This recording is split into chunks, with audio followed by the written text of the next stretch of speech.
तो हेलो बच्चों, class 8th के लिए ये वीडियो है।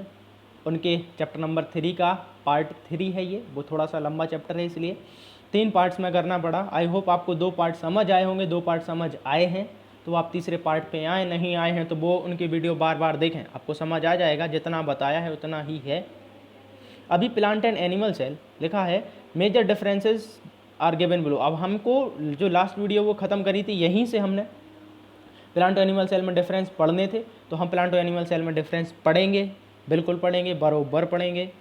सेल वॉल प्लांट सेल में पाई जाती है, एनिमल सेल में नहीं पाई जाती है। Cell membrane present and lies inside the cell wall enclose is the cytoplasm, present and enclose the cytoplasm. तो कहने का मतलब है कि cell membrane cytoplasm plant cell और एनिमल सेल दोनों में पाई जाएगी, बस ये सेल वॉल के अंदर होगी प्लांट के केस में। Nucleus present with nuclear membrane, nucleolus nucleoplasmic chromosome present with nuclear membrane, nuclear nucleoplasmic chromosome. तो न्यूक्लियस दोनों में पाया जाएगा, जिसके पास न्यूक्लियर मेम्ब्रेन, न्यूक्लियोलस, न्यूक्लियोप्लाज्म और क्रोमोसोम सारी की सारी चीज़ें होंगी दोनों में। तो कोई अंतर नहीं है इसमें। पता नहीं डिफरेंसेस कैसे बोल दिया इन गधों ने, ये तो कंपैरिजन हो गया। वैक्यूल्स जो है वो कई सारी होंगी और हो सकती हैं कई सारी हों, लार्ज होंगी और बड़ी होगी और प्रोमिनेंट होंगी, यानी कि बहुत ज़्यादा हिस्सा घेर रखा होगा। If present small in size and few, एक तो इनमें प्रेजेंट होती नहीं है, और अगर प्रेजेंट हो भी गई तो बहुत कम होंगी, ठीक है, बहुत ज़्यादा नहीं होंगी। क्लोरोप्लास्ट प्लांट सेल में पाया जाता है, एनिमल सेल में नहीं पाया जाता है। माइटोकॉन्ड्रिया दोनों में पाया जाता है। सेंट्रियोल्स प्लांट सेल में पाई नहीं जाती है, एनिमल सेल में पाई जाती है। हम बोले वाले थे एनिमल सेल में पाई जाती हैं। अब देखो शेप, उनका आकार, shape comes in different shape but are fix and do not change them, generally have fix shape but there are exception. तो उन्होंने कहा है कि प्लांट सेल और एनिमल सेल के भी दोनों के लगभग फिक्स शेप होते हैं, लेकिन कुछ के एक्सेप्शन है। जैसे प्लांट सेल में तो कोई है नहीं, एनिमल सेल में कुछ सेल जो है अपना स्ट्रक्चर चेंज कर सकती हैं, जैसे अमीबा वगैरह। तो ये एक टिपिकल सेल का स्ट्रक्चर है, कार्टूनी स्ट्रक्चर है। ये न्यूक्लियस हैं दोनों के, बीच में बड्डे ये जो पर्पल कलर का है ये वैक्यूल है, एनिमल सेल में छोटी होंगी और प्लांट सेल में बड़ी होगी। साइटोप्लाज्म है, येलो कलर में बताया है। सेल मेम्ब्रेन है, ये अंदर पाई जाती है प्लांट सेल में, इसमें पाई जाएगी। सेल वॉल प्लांट सेल में पाई जाएगी, लेकिन एनिमल सेल में नहीं पाई जाएगी। प्लांट सेल में सेल वॉल पाई जाएगी। क्लोरोप्लास्ट हरे कलर का होगा इसमें, एनिमल सेल में क्लोरोप्लास्ट है नहीं। राइबोसोम दोनों में पाए जाएंगे। ये माइट्रोकॉन्ड्रियन है, बहुत सारी माइट्रोकॉन्ड्रियन को माइट्रोकॉन्ड्रियाज बोलते हैं, तो दोनों में पाए जाएंगे। सिंपल सी बात है। बस एक स्ट्रक्चर है जो कि प्लांट सेल में नहीं पाया जाता, एनिमल सेल में पाया जाता है, वो आपके मैं बताया है। वो क्या है? सेंट्रियोल। सेंट्रियोल प्लांट में नहीं पाया जाता, एनिमल में पाया जाता है। अब देखें आप, प्रोकैरियोटिक एंड यूकैरियोटिक सेल, दो तरह की सेल होती हैं उनके स्ट्रक्चर के ओरिजिन के आधार पर, उनके कंपोजिशन के आधार पर। तो देखें प्रोकैरियोटिक सेल क्या है। प्रो मीन्स प्रिमिटिव, पुरानी, कैरियोन्स मीन्स न्यूक्लियस, तो जिसमें पुराना न्यूक्लियस हो, पुराने तरह का न्यूक्लियस हो, वो prokaryotic cell. Cells that lack a well defined membrane bound nucleus are called prokaryotes. तो जिन सेल में भाई जो न्यूक्लियस उनका मेम्ब्रेन बाउंड नहीं होता है, वो प्रोकैरियोटिक सेल कहलाती हैं। The genetic material is found freely in the cytoplasm. तो जो भी उसके जीन्स हैं, जो भी न्यू क्रोमेटिन मटेरियल है या डीएनए वगैरह है, वो सारा सेल में इधर उधर बिखरा होएगा, तो साइटोप्लाज्म में फैला होगा। Examples of prokaryotic bacteria, blue green algae like nostoc. तो बैक्टीरिया और ब्लू ग्रीन एल्गी इसके एग्जाम्पल हैं। बैक्टीरियल सेल है, इसमें देखो न्यूक्लियस कोई नहीं पाया जाता, तो साइटोप्लाज्म में जेनेटिक मटेरियल फैला है। अब है यूकैरियोटिक सेल, डब्ल्यूबीसी में भी नहीं पाया जाता है nucleus. Eukaryotic cell, eukaryotic cell, eu मतलब ट्रू, कैरियन मतलब न्यूक्लियस, जिसमें ट्रू न्यूक्लियस, सच्चा न्यूक्लियस, सही न्यूक्लियस, बढ़िया न्यूक्लियस, शानदार न्यूक्लियस पाया जाता है। इतना कुछ नहीं है, ट्रू न्यूक्लियस पाया जाता है। Eukaryotic cells that have a well defined membrane bound nucleus are called eukaryotic cell. तो सिंपल सी बात है, वो सेल जिसमें न्यूक्लियस मेम्ब्रेन बाउंड होता है, या जिसमें न्यूक्लियस के पास मेम्ब्रेन या न्यूक्लियर मेम्ब्रेन होती है जिन सेल के पास, वो यूकैरियोटिक सेल कहलाती हैं। The genetic material is found enclose with in the nucleus which is bound by the nuclear membrane. तो इसके अंदर जो भी जेनेटिक मटेरियल है वो न्यूक्लियर मेम्ब्रेन के अंदर होगा।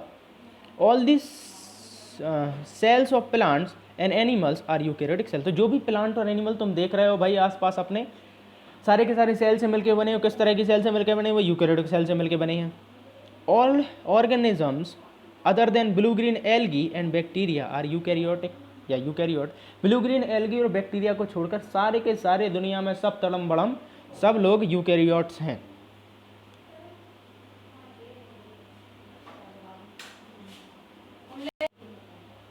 तो आप देख सकते हैं कि ये यूकैरियोट है, ये प्रोकैरियोट है। यूकैरियोट में वेल डिफाइंड न्यूक्लियस होगा, कई सारे सेल ऑर्गेनील होंगे, लेकिन प्रोकैरियोटिक में न्यूक्लियस की जगह न्यूक्लियोइड या फॉल्स न्यूक्लियस होगा और सेल ऑर्गेनील बहुत सारे बिल्कुल नहीं होंगे, बहुत सारे क्या।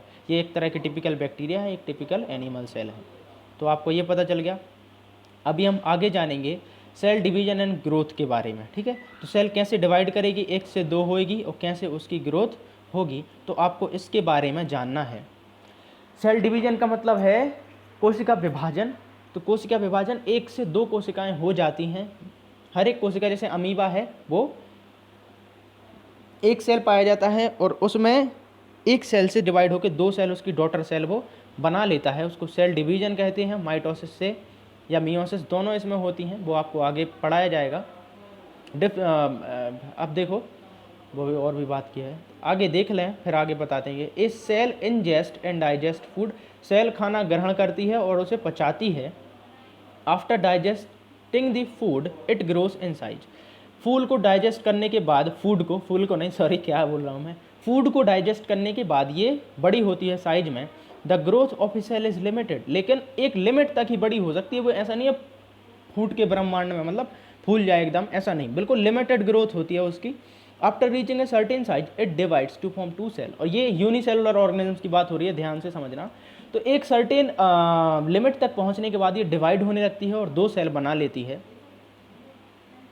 The new cell formed are the daughter cell, और नई जो सेल बनेंगी उनको डॉटर सेल कहेंगे। पता नहीं डॉटर सेल ही कहते हैं, उनके उनकी क्या कहते हैं, प्रोजेनी भी कहते हैं, डॉटर सेल भी कहते हैं बच्चे को। अब ये तो सन के साथ नाइंसाफ़ी हो गई भाई, लेकिन कोई बात नहीं, नाइंसाफ़ी झेल लेंगे। डॉटर सेल ही कहते हैं। New cells are not only needed for growth of an organism but also to replace dying or damaged or worn out cell in the body। और सेल में, शरीर में नई सेल जो है ना सिर्फ वो ग्रोथ के लिए चाहिए, एक जीव की, एक ऑर्गेनिज्म की, एक प्राणी की, बल्कि जो सेल मर रही हैं या फिर डैमेज हो गई उनकी जगह भी तो नई सेल चाहिए, है ना। तो इस तरह से सेल डिवीजन काम में आता है नई सेल बनाने में। Changes in our body are constant as the cells in our bodies grow, divide and die constantly. हमारी बॉडी में जो चेंजेस हैं वो कांस्टेंट हैं, ठीक है। कांस्टेंट है मतलब एक स्थिर चेंजेस हैं।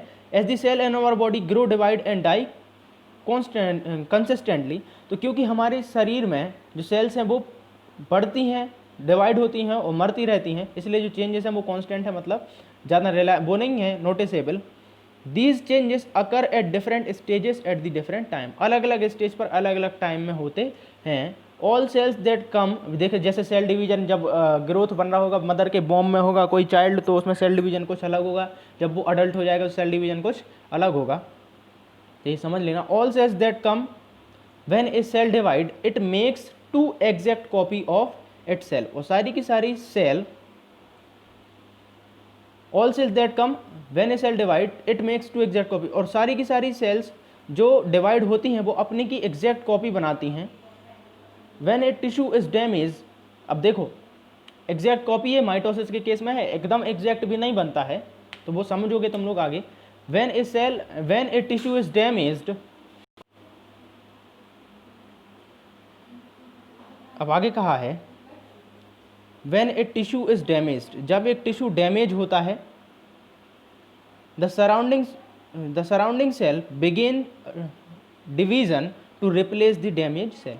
और ऐसा नहीं है कि हमेशा सेल डिवाइड ही होती रहेंगी। एक लिविंग बॉडी है हमारे अंदर मान लो हमको चोट लग गई बाहर से, तो कुछ सेल जो है ख़त्म हो जाएंगी, तो बगल वाली सेल डिवाइड होकर उन सेल की पूर्ति कर देंगे, आप हमेशा से अपंग नहीं होगे उस केस में। तो देखो इस तरह से उन्होंने एक अमीबा का डिवीज़न बताया है, सिंपल सेल डिवीजन बताया है। जैसे एक सेल है, उसका पहले न्यूक्लियस डिवाइड होगा, फिर न्यूक्लियस दूर दूर चला जाएगा साइड, पहले से उसमें सेल मेम्ब्रेन सेल ऑर्गेनील डबल हो जाएंगे, न्यूक्लियस डबल होगा, न्यूक्लियस डिवाइड होगा, उसके बाद सेल मेम्ब्रेन भी बीच से अलग हो जाएगी और 2 डॉटर सेल बन जाएंगी। But for the brain, the spinal cord, the nerve, the damage is permanent because those cell do not divide. और अगर तुम्हारे दिमाग में, स्पाइनल कॉर्ड में, मेरुरज्जु में, नर्व सेल्स में या फिर डैमेज होता है, इन सब में, नर्वस सिस्टम में कोई भी तरह का डैमेज होता है तो परमानेंट डैमेज हो जाता है वो, क्योंकि नर्व सेल डिवाइड नहीं होती हैं, जितनी बन गई उतनी बन गई।